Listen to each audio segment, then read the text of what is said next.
वासुदेवाय वासुदेवाय वासुदेवाय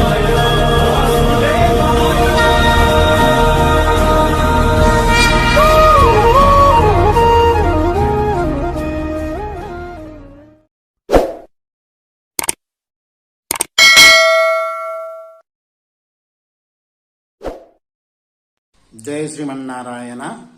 సఫల ఏకాదశి ఇంకొక పేరు ఏమిటంటే పౌషమాస బహుళ ఏకాదశి అని కూడా పిలుస్తారు.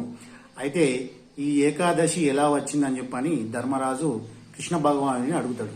అడిగితే కృష్ణ భగవానుడు అంటే ఈ ఏకాదశిని వ్రతం ఎలా పాటించాలి అని చెప్పంటే, నేను ఇంతకుముందు చెప్పిన ఏకాదశిలో తిథులలో ఎలాగైతే మనం అభ్యంగా స్నానం చేసి ఉదయం నుంచి సాయంత్రం మళ్ళీ తిరిగి ఉదయం ద్వాదశి రోజు వరకు 6 గంటల 45 నిమిషాల నుంచి 8 గంటల 9 గంటల మధ్యలో మాత్రమే ఆ యొక్క ఉపవాసం అనేది విరమించాలి. అయితే దీని యొక్క కథ సారాంశం ఏమిటి అని చెప్పనంటే, మనం ఎంత దుర్మార్గమైన గుణములు ఉండగాని అవన్నీ విడిచిపెట్టి సద్గుణములుగా మారుతామని చెప్పని ఈ యొక్క సఫల ఏకాదశి. ఈ సఫల ఏకాదశి వ్రత కథ ఎలా వచ్చింది అని చెప్పంటే, ఆ ధర్మరాజు మన కృష్ణ భగవాన్ని అడుగుతాడు. అడిగినప్పుడు అప్పుడు పూర్వం చెంపతి నగరాన్ని పాలిస్తున్న మహిష్మంతుడు అని చెప్పని రాజు ఉండేవాడు. అతనికి 4 కుమారులు.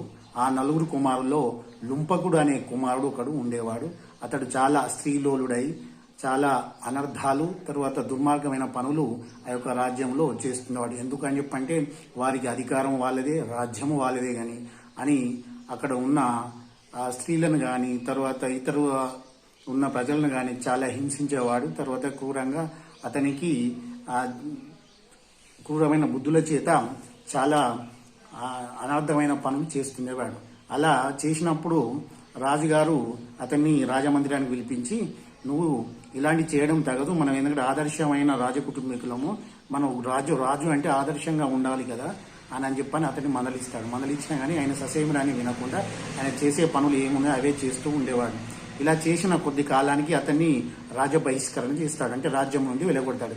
వెలగొట్టిన తర్వాత ఆ యొక్క లుంపకుడు ఆ అడవిలో ఉంటూ అక్కడనే జీవనం సాగిస్తూ ఉండేవాడు. అయితే ఈయన అక్కడ ఉన్న పరిసర గ్రామ ప్రాంతాలకు వెళ్ళి దొంగతనం చేస్తూ ఆ ఆహారమును అవన్నీ తీసుకొని వచ్చి ఆయనే తినేవాడు. తర్వాత కొద్ది రోజుల తర్వాత అతడు ఆహారం కానీ అది కానీ ఏమి తినకుండా ఒక 2-3 రోజులు ఉపవాసం ఉంటే, ఆ రోజు సఫల ఏకాదశి, ఆ రోజు అతనికి ఆహారం ఏమి దొరకకుండా ఆయన ఒక చెట్టు కింద నిద్రిస్తున్నాడు. ఆ చెట్టే రావి చెట్టు. ఇప్పుడు మనకు రావి చెట్టుకు చాలా పవిత్రత ఉంటుంది. ఎక్కడైనా మన మార్కండేయ స్వామి టెంపుల్స్ కానీ తర్వాత వచ్చేసి హనుమాన్ టెంపుల్లో రావి చెట్టు ఉంటుంది. ఆ రావి చెట్టుకు మనం మొక్కుకొని కొన్ని ఇప్పుడు సంతానం లేని వారు ఆ సంతానం కోసం మొక్కులు చెల్లిస్తూ ఉంటారు. దానికి కొన్ని ముక్కులు కడుతూ ఉంటారు. రావి చెట్టు మహిమ అనేది మనకు తెలుసు, మన హిందూ ధర్మంలో ఉన్నది కాబట్టి. అలాగే ఆ రావి చెట్టు కింద ఆయనే నిద్రిస్తూ ఉన్నాడు. నిద్రించి ఉన్న తర్వాత మధ్యలో ఆయనకు మెలకు వస్తాయి. మెలకు వచ్చిన తర్వాత లేచి ఆకలిగా ఉన్నదని చెప్పని ఆ అడవిలోకి వెళ్ళి కొన్ని పండ్లను తీసుకొని వస్తాడు. ఆ పళ్ళను తీసుకొని వచ్చి ఆ పళ్ళు కూడా తినకుండా అలాగే ఇట్లా పక్కన పెట్టి నీరసం వచ్చేస్తుంది. ఆయన ఆ రోజుకు సాయంత్రం వరకు ఏమవుతుందంటే ఆ శరీరం సహకరించకపోగా నీరసం వస్తుంది.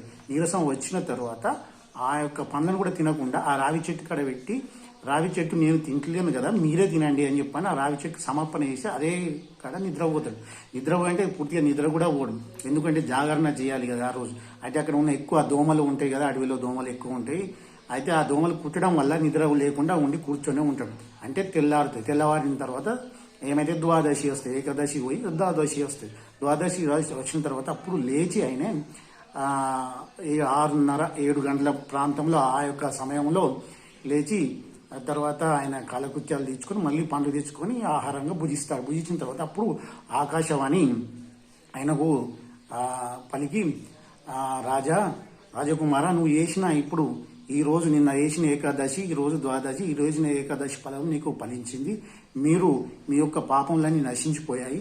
మీరు ఇప్పుడు వెళ్ళి మీ రాజ్యానికి వెళ్ళి మీ తండ్రి గారు ఆయన దగ్గరికి వెళ్ళి మీకు జరిగిన సంఘటన వివరించి మీరు ఒక రాజ్యాన్ని పాలించాలని చెప్పడం జరుగుతుంది. అలాగే ఈ లుంపకుడు ఆయన రాజ్యానికి వెళ్ళి ఆ తండ్రి గారికి ఇదన్నీ వివరిస్తాడు. వివరించిన తర్వాత అప్పుడు ఆ రాజు క్షమించి అతన్ని ఆహ్వానించి రాజ్యాధికారం చేసి పట్టాభిషేకం చేసి రాజ్యాన్ని పాలించమని చెప్తాడు. చెప్పిన తర్వాత అప్పుడు ఆయన రాజ్యము మంచి ధర్మబద్ధంగా అన్ని పాలిస్తూ ఉంటాడు. ఇలా